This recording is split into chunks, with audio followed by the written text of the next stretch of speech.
हमारे मन में एक सवाल हमेशा यह होता है कि तेल की रोजाना बढ़ती कीमतें कम क्यों नहीं हो रही हैं। आखिर इतना महंगा पेट्रोल डीजल कैसे मिल रहा है। तो चलिए इन सब के लिए सबसे पहले यह जानना जरूरी है कि तेल की कीमतें कैसे तय होती हैं।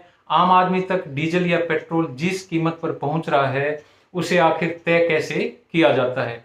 देश में पेट्रोलियम पदार्थों की कुल खपत का 85% सरकार को आयात करना पड़ता है और कच्चे तेल की कीमत लगभग $75 प्रति बैरल है इस समय। यानी एक बैरल कच्चे तेल की कीमत ₹5,540.32 हुई।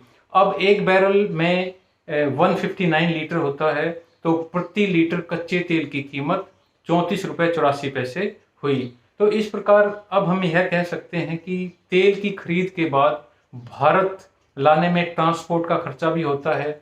फिर भारतीय तटों से इसे जो कंपनीज हैं, ऑयल कंपनीज हैं, उनकी रिफाइनरी तक पहुंचाने में भी खर्च आता है। ये कंपनियां इसे प्रोसेस करने के बाद पेट्रोल डीजल की शक्ल में डीलर्स हैं यानी पेट्रोल पंप तक पहुंचाती हैं, जहां इन पर केंद्र सरकार एक्साइज ड्यूटी और डीलर अपना कमीशन जोड़ते हैं, जबकि राज्य सरकारें वैट लगाती हैं।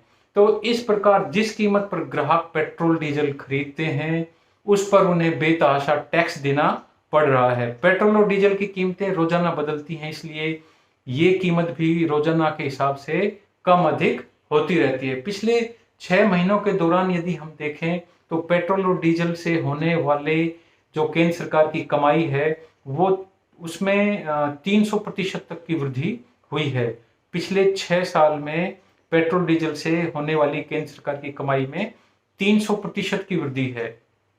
यदि हम आंकड़े देखें तो 2014 में पेट्रोल पंप पर जो पेट्रोल पर प्रति लीटर एक्साइज ड्यूटी ₹9.48 थी, जो अब बढ़कर ₹32 से भी अधिक हो गई है। इसी प्रकार से डीजल पर भी है। 2014 में ₹3.56 एक्साइज ड्यूटी थी, जो अब बढ़कर ₹32 से अधिक हो गई है।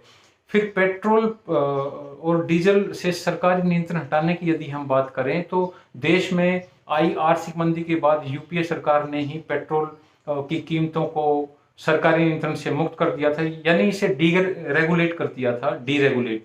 तो इस कारण ऑयल बॉन्ड जारी किया जाना जून 2010 से खत्म हो गया।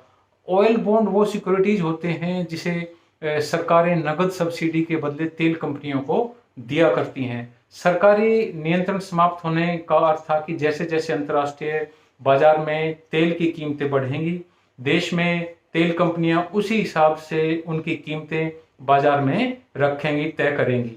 यानी तेल की कीमतों का बोझ सीधे सीधे आम उपभोक्ताओं के कंधों पर आ गया। 2014 में केंद्र में सत्ता परिवर्तन हुआ और केंद्र सरकार ने उसी वर्ष अक्टूबर में डीजल को भी सरकारी नियंत्रण से मुक्त कर दिया, डीरेगुलेट कर दिया। शुरू में हर 3 महीने पर इनकी कीमतों में बदलाव हुआ करता था, लेकिन 15 जून 2017 से डायनामिक फ्यूल प्राइस सिस्टम को लागू कर दिया गया, जिससे रोज ही तेल की कीमतों में उतार चढ़ाव होने लगा। हर रोज सुबह 6 बजे से पेट्रोल पंप पर नई कीमतों के मुताबिक पेट्रोल डीजल ग्राहकों तक पहुंचता है। भारत कच्चे तेल का आयात करने वाला अमेरिका और चीन के बाद दुनिया का तीसरा सबसे बड़ा देश है। पेट्रोल, डीजल और शराब सरकार की कमाई के सबसे बढ़िया साधन हैं। इनसे सबसे ज्यादा कमाई करती है सरकार। यही कारण है कि बार बार मांग उठाने के बावजूद सरकार ने इन उत्पादों को जीएसटी के दायरे से बाहर रखा है, ताकि इस पर टैक्स को अपने अनुसार घटा बढ़ा सके। साथ ही ये सबको पता है कि जीएसटी के मुताबिक अगर टैक्स लगे तो पेट्रोल और डीजल की कीमतें लगभग आधी हो जाएंगी।